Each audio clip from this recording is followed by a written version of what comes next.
My name is Piper Emerson. I'm 33 years old. The last time I had Christmas dinner with my family was over 8 years ago, in a red brick house on the outskirts of Minneapolis, where every wall was covered with pictures of my brother Blake, as if the entire house was a shrine to the perfect son my parents adored. From a young age I knew exactly where I stood in the family. A quiet shadow. Easy to overlook.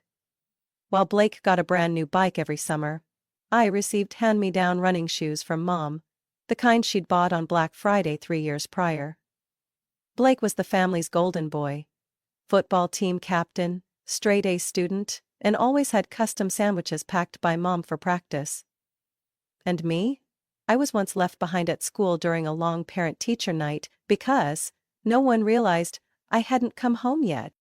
I never said it aloud, but I remember my 16th birthday vividly. Blake got a brand new Toyota Tacoma. Me? Mom handed me a gas station cupcake and said, "I'm busy, you understand, right?" I nodded. I was used to no one really caring. Holidays were always emotionally exhausting. Every Christmas I had to prepare myself. One year, Blake got new Beats headphones, a Nike hoodie he had wanted, and a pair of authentic Jordans. I received a peppermint-scented candle and a pair of wool socks. Dad even joked, "To keep your feet warm while you try catching up with your brother." The way they spoke made me feel like I was some failed project they no longer had the patience to fix. I used to think it was just in my head. But my senior year in high school proved every doubt I ever had. By then, Blake was a sophomore at the University of Michigan with sky-high tuition, fully funded by our parents, including housing and a brand new MacBook. When I asked Mom if I could apply to a design school in Chicago, she frowned and said, "How much can you make with design? Be practical, we're not as financially comfortable as before." But we had enough for Blake, I said, before I could stop myself. Mom paused for 3 seconds, then replied coldly, "Your brother had a clear direction. You've been jumping from one thing to another. I can't throw money away." I didn't respond. I just remember walking out of the living room, my throat tight, fists clenched around a scholarship application I had spent an entire week writing. When Blake came home for spring break that year, Dad threw a small family party. That gathering burned itself into my memory. During the toast, Dad proudly declared, "We have a real source of pride. Blake, with a 3.9 GPA and an internship offer from General Motors, we couldn't be more proud." Applause erupted. I sat at the corner of the table in silence, my plate of cold salad untouched. No one mentioned that I had just been awarded a full-ride scholarship to a top tech school in Boston. Not one question. Not one congratulation. Aunt Carol even asked what I was doing these days. "Piper's working part-time at a coffee shop." Mom answered for me with a tone dripping in implication. "She's still figuring things out." I remember Aunt Carol's pitying look and her reluctant nod, like I'd just announced I was repeating a grade. In that moment, I realized one thing clearly. I'd have to handle everything myself, and no one in that house truly believed I could succeed, or even deserved to. I didn't enter the world of tech because someone guided me. I stumbled into it like a lost traveler chasing a faint light at the end of a tunnel. One afternoon in March of senior year, while cleaning the school library for a few extra bucks, I found a thin paperback left behind on a shelf. Python for Beginners. I don't know why I didn't return it like the others. I took it home, turned on my desk lamp, and started reading. The first lines of code looked like a foreign language, yet they were strangely captivating. From that night on, I knew I'd found something that made me feel valuable. I started downloading materials, watching free online videos, pulling all-nighters in my cramped room just to type basic code as if my life depended on every keystroke. I didn't have a mentor, but I had something even more important. The will to prove I wasn't useless like they believed. 3 months later, I submitted a full-ride scholarship application to Brighton Institute of Technology in Boston, a public school with a strong cybersecurity program. I didn't tell anyone, not Mom, not Dad, not Blake. I submitted it at 3 a.m. while the house was asleep, and the wind rattled the window panes. 6 weeks later, I received an acceptance letter. I packed in silence. Mom thought I was moving to an apartment near my part-time job. "Don't forget to close the fridge before you leave," she said without even looking up. I didn't blame her. I was used to it. The interstate bus ride took nearly 8 hours. I sat by the window, watching the leafless trees fade behind me. Each mile stripped away layers of old memories, leaving behind a new version of myself, ready to begin again. The dorm was old but warm. My roommate was Talia, a brown-skinned girl from Detroit, majoring in robotics, with a laugh like wind chimes. That first night, we sat on the floor eating instant ramen and sharing secrets only those scarred by family could understand. I worked part-time at a coffee shop on Concord Street near the campus library. Each shift lasted 7 hours. My feet throbbed from standing all day, but every night I still opened my laptop to write code, like a solo warrior training in the dark. In my second year, I landed a summer research grant, assisting on a medical data encryption project in collaboration with a local hospital. It was the first time my name appeared as a co-author on a research paper. I printed it out, tucked it in a notebook. Not to brag, but to remind myself I was on the right path. I graduated with honors at 27. While my classmates posed for pictures with parents and family, I walked out of the auditorium alone, holding a bouquet Talia gave me. But I didn't feel lacking. For the first time, I felt complete. 3 weeks later, I accepted a job offer from Sentinel Secure, a firm specializing in security systems for financial institutions. Within 12 months, I was promoted to lead a project team overseeing transaction security for 3 major banks in the Northeast. What people once dismissed as dry technical work became the backbone of safeguarding hundreds of millions of dollars every day. I wasn't just fixing bugs, I was stopping threats. And that felt more powerful than any praise I had once begged my family for. 30. The company awarded me a personal bonus of $135,000 after my data breach prevention system launched internationally. I used it to buy a 2-bedroom apartment in South Boston, just 4 blocks from the place where I used to wash dishes. I pinned a world map to my wall and marked every place I wanted to go. No family photos, no graduation pictures. Just a whiteboard with a quote I wrote in black marker. "You don't have to be seen to be valuable." I rebuilt myself from scratch, not for revenge, but to never be dependent again. That was the first time I truly understood. Strength isn't in how others see you. It's in knowing who you are when no one's left to cheer you on. I never craved fame. I only wanted peace. A kind of peace I had to fight for. Hour by hour, step by step, with my own 2 hands. At 31, I signed an exclusive deal with an international bank headquartered in Toronto, transferring the security framework I'd spent over 10 months building. They didn't just pay well, they offered a one-time royalty payment of $150,000 after tax. Their legal rep emphasized, "This IP is going to save them millions annually, that number is fair." I didn't call anyone to share the news, I had no one to call. Instead, I sat in my cramped Boston apartment, opened the cheapest bottle of white wine I'd been saving, and played "Here Comes the Sun" by the Beatles. A strange ritual I'd adopted for every major milestone. 2 weeks later, I placed a down payment on a brownstone apartment in Carroll Gardens, Brooklyn. A 3-story building with red brick. The unit on the second floor had a tiny balcony that overlooked a garden and a sunlit corner perfect for a workspace. No one went with me to tour the place. I went alone, shook the realtor's hand, signed the contract, and drove my own U-Haul through a drizzly March afternoon. The apartment had nothing but a worn armchair and a desk I bought off Craigslist. But that first night, I slept peacefully. No quiet footsteps in the hallway. No mom's voice nagging in the living room. No one telling me I was delusional for dreaming. I lived simply. Woke at 7 a.m. for a jog around Cobble Hill Park, worked from 9 to 6, occasionally going into the office if needed.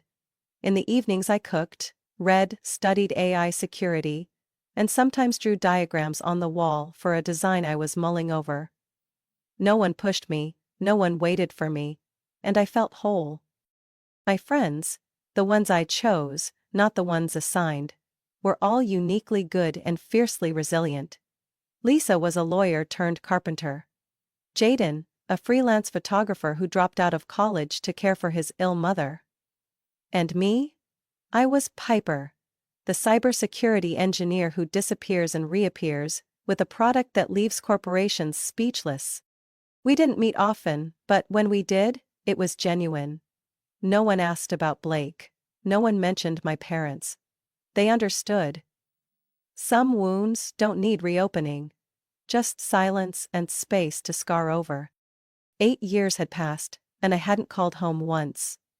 My mom's number was still in my contacts, marked, "Do not answer."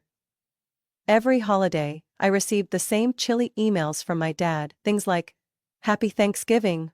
Blake says hi." No name, no apology. Nothing had changed. Each time, I'd reply with the same sentence, "Received." No response necessary. I wasn't angry. I just no longer had the energy to hope. Sometimes when I passed the bakery where I once worked, I felt like a ghost who'd died in another life. That messy-haired girl, scrubbing floors in the middle of a snowstorm? She was gone. In her place was a calm woman who knew her worth and no longer needed anyone's approval to confirm it. Occasionally at work, someone would ask, "How come Piper never brings a date to the end-of-year party?" Or, "Where's your family? Do you go home for the holidays?" I just smile and say, "I like keeping things private." And in New York, that answer was enough. People here understand that some silences are sacred. I didn't build an empire to show off. I built a world strong enough so I'd never be shoved out of one again. That's why I kept all my financial assets under an LLC, listed under a college friend's name. A safety net, in case someone accidentally remembered I still existed. One October night, while working late, my phone rang. The screen lit up. "Kayla? Cousin." I blinked. It was a new number. A message followed instantly. "Piper, do you have a minute? It's important. Uncle Henry and Aunt Janice are trying to reach you. They said, the family wants you to come home for Christmas this year." I didn't reply to Kayla's message right away. I left my phone face down on the desk for 2 days. In the meantime, I went about my work as usual. Zoom meetings with Japanese partners, testing the internal alert systems, reviewing every line of code in a patch for a European banking project.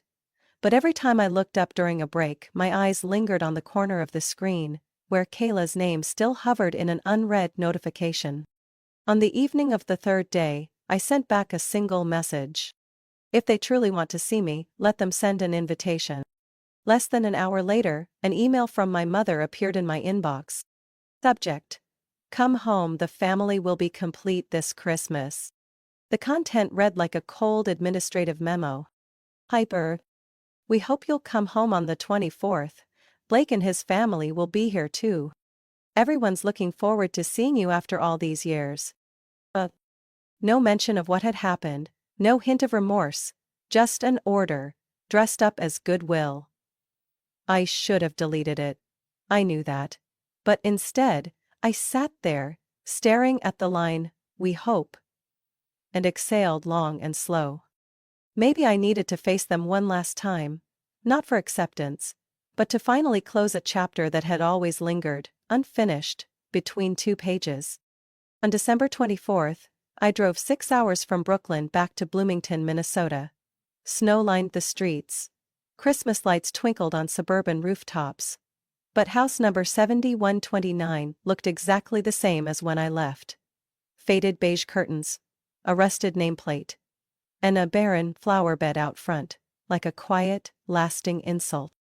I rang the doorbell. It took nearly a full minute before footsteps approached.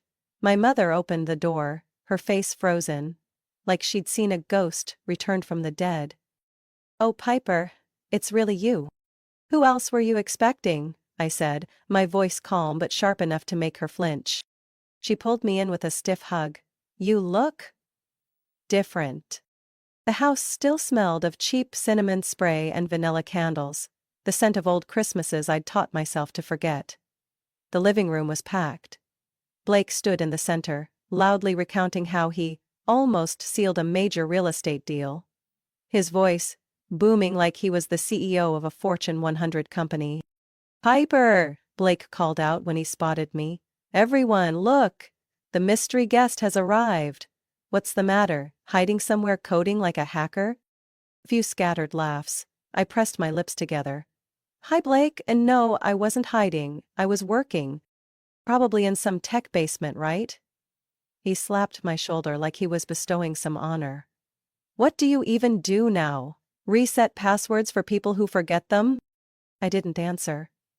I glanced at his wife, Jessica, standing a few feet away, cradling her pregnant belly, scanning me head to toe. She leaned in and whispered something into Blake's ear, and both of them chuckled. My mother stepped in. "Just leave your things there, honey. Your old room's now Ollie's playroom. Blake needed an office, so we rearranged. You'll sleep on the sofa in the reading room. It's cozy. There's a fireplace." I nodded. Not surprised, not disappointed, just confirmation of what I'd already known. At dinner, I was seated at the far end of the table, next to the wine cabinet, directly across from the entryway. Blake sat center stage, going on about blockchain for high-end interior design markets. Someone asked what I did for a living. Before I could speak, my mother cut in. "Piper does something with computers. Probably some kind of technician." I set down my knife and fork. "I'm a systems security engineer at Huron. I manage the integration of data protection frameworks for 3 major banks in the Northeast. I was promoted last month." A few seconds of silence, then Blake raised an eyebrow. "Whoa, sounds impressive. Anyway, we're actually looking for funding for a really promising real estate app.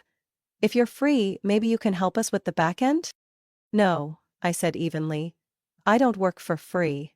Especially not for people who don't respect what I do." Blake's face tightened. My mother sighed. "Why do you always have to take everything so seriously? It's Christmas." I smiled faintly. "And today's the day I see clearly. After all these years, none of you have changed." The room fell silent.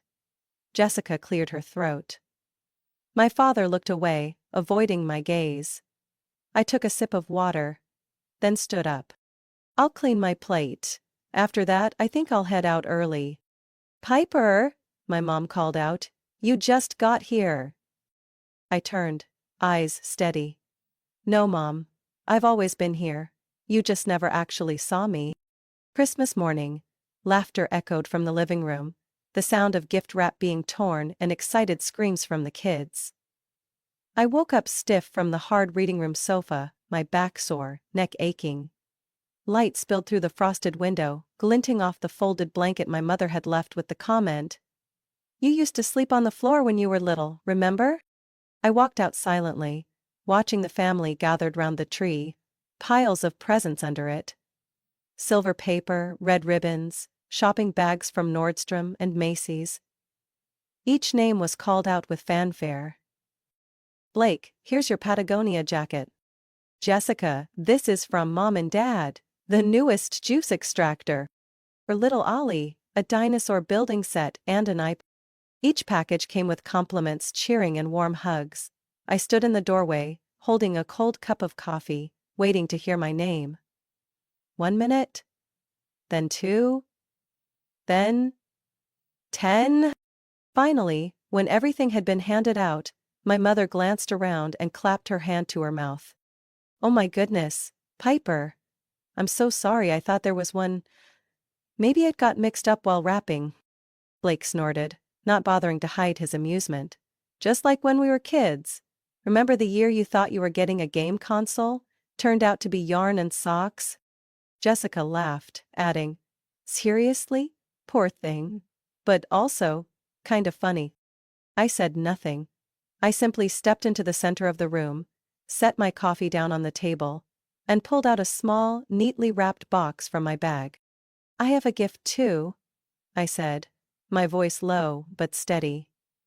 "It's for myself." I opened the box.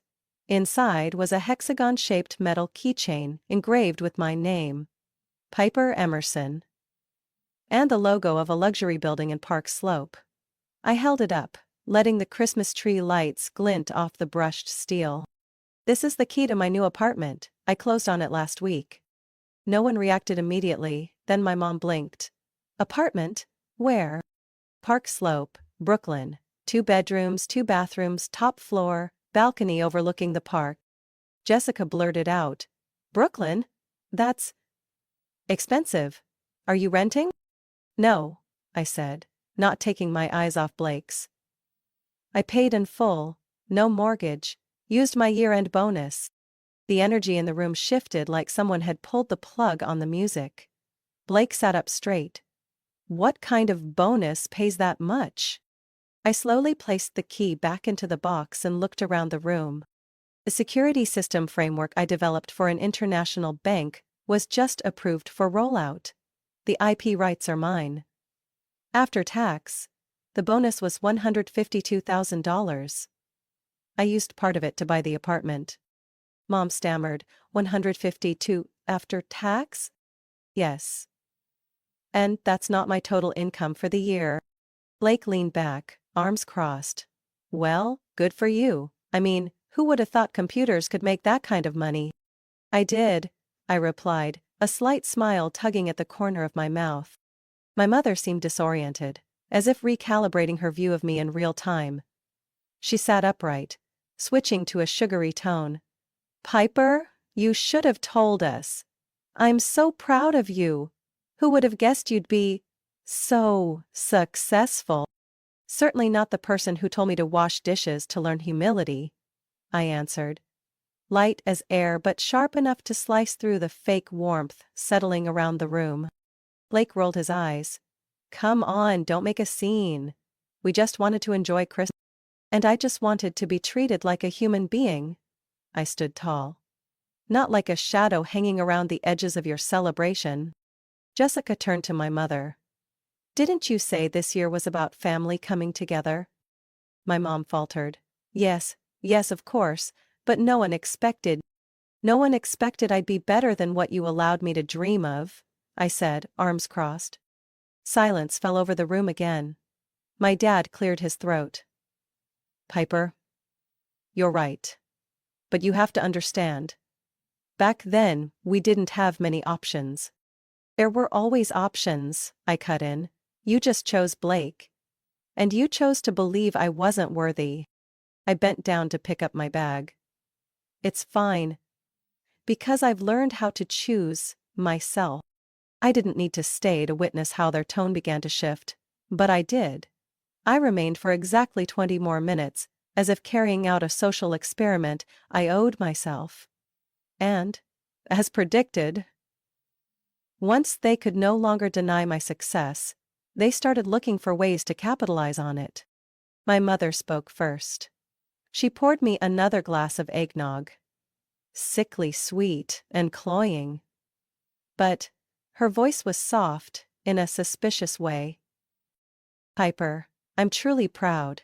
Seeing you grow into this, really, it's incredible. Our family always knew you had potential. It's just, sometimes your father and I didn't express it well."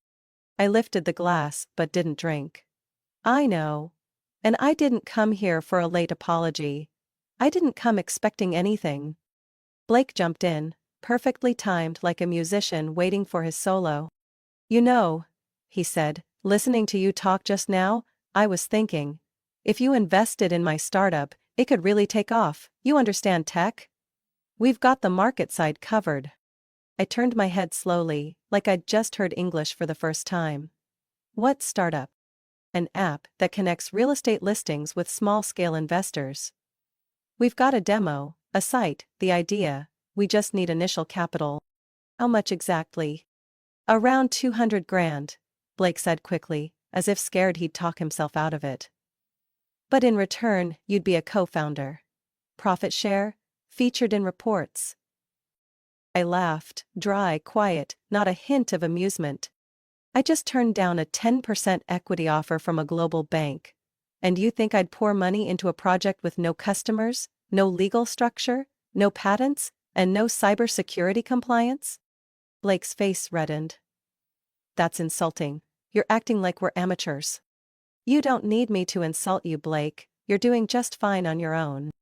My father stood, his tone losing any pretense of diplomacy.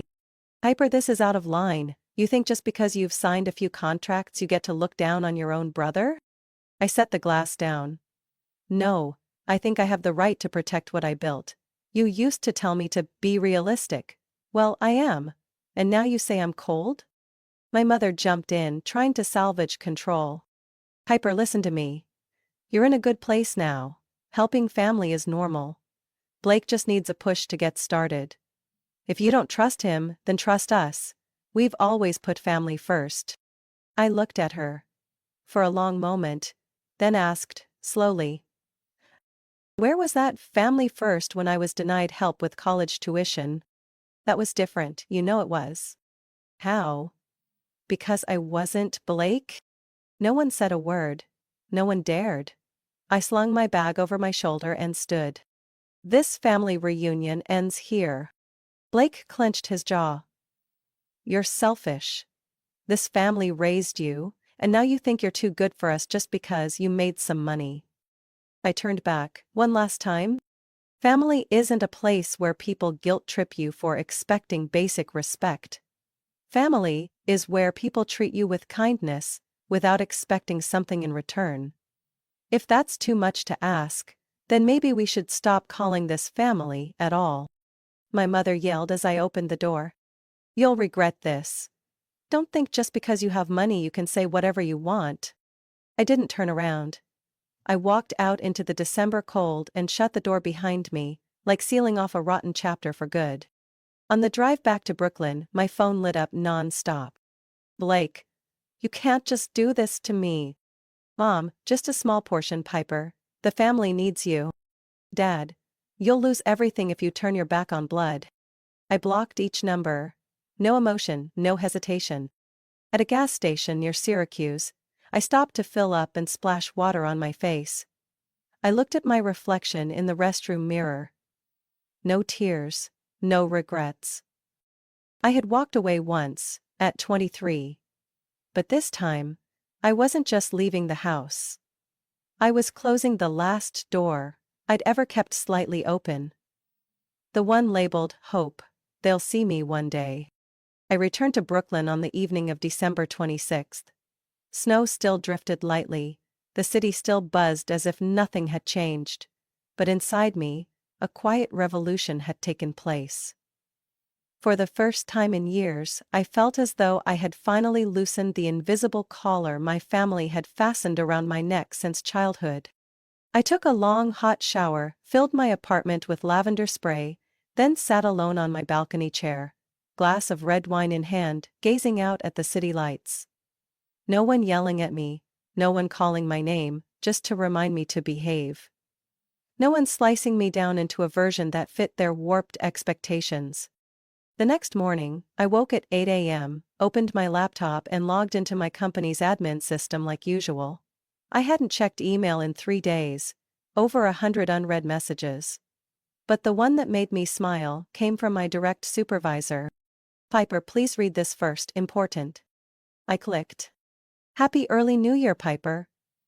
The board has officially approved your promotion to Global Security Architecture Lead, effective January 3rd. Your new salary package, equity increase, and expanded R&D budget will be finalized this quarter. You've proven not just skill, but grit. Thank you for choosing to stay. Karen. I didn't scream, didn't jump. I simply closed my eyes and took a deep breath. As if I'd finally reached the altitude I was always meant to breathe in. The following week, I met Elijah. No setup, no dating app. I was standing in a tiny bookstore in Borum Hill, holding a copy of The Myth of the Nice Girl, debating whether to buy it or just download it on Kindle, when a low voice beside me said, "The book doesn't tell women to be aggressive, just to be clear." I turned. A tall, lean man with wavy hair, wearing a wool coat and a deep brown scarf. "You've read it?" I asked. "Yeah. Gave it to my sister right after. Still not sure if she felt inspired or insulted." He smiled. I laughed. The first time in days. We had coffee afterward, then crepes on Smith Street. Elijah was a UX designer, originally from Denver, who'd moved to New York 2 years prior, after cutting ties with a controlling, judgmental family. He didn't ask about my past, didn't pry into why I lived alone or avoided holiday talk. He just saw me. No editing, no adjustments, no measuring. 3 weeks later, he moved in. We shared a workspace in the living room, me with my 3 monitors and mini server, him with his cactus, sketchbook and laptop. Some nights I debugged code while he sketched wireframes beside me. Not many words. Just a calm that I'd never known before. At the end of February, I bought a townhouse in Prospect Heights. Elijah stood beside me when I signed the papers, his hand steady in mine. The 2-story home had a small backyard, enough for mint and basil. We named it the Reset Point. A reminder that sometimes you have to wipe everything clean to build something truly your own. In April, we started planning a trip to Japan. Elijah had studied Japanese in college. I was obsessed with shrines and sashimi. We practiced, bowing Kyoto style, learned phrases like, "Thank you for your patience." I never imagined I'd be the kind of person who planned trips like that. Not because I lacked the means, but because I once believed I didn't deserve that kind of freedom. Over dinner one night, Elijah said quietly, "I've never met someone as strong as you, Piper." I looked at him. "I'm not strong. I just refuse to live as someone else's draft anymore." I still get a few unknown calls each month, mostly old relatives trying to reconnect after hearing rumors that I'd suddenly gotten rich. I don't answer. I don't explain. I just tag each number under "no response needed" and let them fade like a summer rain. I once believed blood ties couldn't be broken. Now I know. Family doesn't come from genetics. It comes from those who choose to stay, even when all you have left is exhaustion. And with Elijah, I found that truth. I didn't build this life for revenge. I built it so no one could ever trample over me again. And as I look out from the balcony, hand in hand with someone who doesn't need me to change, I know I chose right. I chose freedom. I chose myself. 6 months after that final Christmas in Bloomington, I received an invitation to speak at the Global Data Security Conference in San Francisco. Not as an attendee, as the keynote speaker. I was the lead architect of a leak prevention platform that had just been deployed across 6 major North American banks. I walked on stage in a tailored black suit, the spotlight hitting the front rows, where people who once made me feel small now had to look up and listen. I didn't talk about myself. I talked about code architecture, zero-day mitigation strategy, and how we built systems rooted in trust and transparency, not fear and patchwork. But when the applause rose at the end, I knew I hadn't just presented a technical framework. I had finally buried the shame that once kept me from entering a meeting room without asking permission. That night, I sat alone in my hotel room, 36 floors above the city lights. Elijah called on video from home, asking if I wanted him to book a table at our favorite Italian place for tomorrow. I laughed. "You think I want to celebrate with pasta?" "Not the pasta," he grinned. "It's the way you squint every time the waiter offers more cheese." I didn't need blood relatives to feel like I belonged. I had Lisa, who always said what others wouldn't, but with the tone of someone who stays. I had Elijah, who loved me not because I was obedient or acceptable, but because I knew who I was, and didn't need permission to be that. I had my team at Tech. People who trusted me not because I had connections, but because I earned it. Line by line, decision. I still get messages from a few relatives, mostly phishing attempts. "Your mom says you just bought a new house. Think we could drop by sometime?" "What?" "Mike's under a lot of pressure. Maybe a word from you would help snap him out of it?" I read them. I don't reply. I'm not angry. I've simply outgrown it. I used to think that freedom required forgiveness. Now I understand. Not everyone deserves it. And peace doesn't always have to be paid for in tears. Some things, you just lay down and walk away from. One Saturday afternoon, Elijah and I sat on the backyard steps, sipping mint tea from our own garden. He was reading, I was sketching an interface for a nonprofit project focused on senior data privacy. He looked up. Do you think they'll ever regret it? I didn't need to ask who they were. I closed my notebook and looked at the open sky. Maybe, I said. But it doesn't matter anymore. Elijah nodded. Because you don't need them? I smiled. No. Because I no longer need their approval to know I matter. That evening, I posted a photo on social media. A small kitchen, warm light, 2 glasses of wine. With a caption. A family isn't where you're born, it's where you're seen and allowed to be. Over 3,000 shares. More than 500 comments from people who'd been rejected, mocked, dismissed, but had rebuilt their lives with their own hands. I didn't want to be an inspiration. I just wanted to live, honestly. Live without bowing to judgment. Live without being told to shrink to fit someone else's frame. If someone were to ask me now whether I still hope my old family will recognize and value me, I'd say, oh. Because I've learned to recognize myself, and to walk beside those who never ask me to pay a price for being loved. In the end, I didn't answer with anger. I answered with life. And it's more beautiful than I ever imagined, because it's mine, completely, without compromise, without apology, without needing anyone's permission. Piper's story proves that true validation doesn't come from blood, it comes from the life you choose to build. When we cut ties with toxic relationships, we don't lose, we're set free. In a world where so many are still chained by family expectations, Piper chose to walk away, define her worth, and choose who gets to stay. It's not just a story of success, it's a reclaiming of identity. And sometimes, real freedom begins with one firm sentence. I don't need your approval to exist. What do you think about Piper's choice? Would you have the strength to do the same? Share your thoughts in the comments. And don't forget to follow the channel for more powerful, real-life stories about family and self-liberation.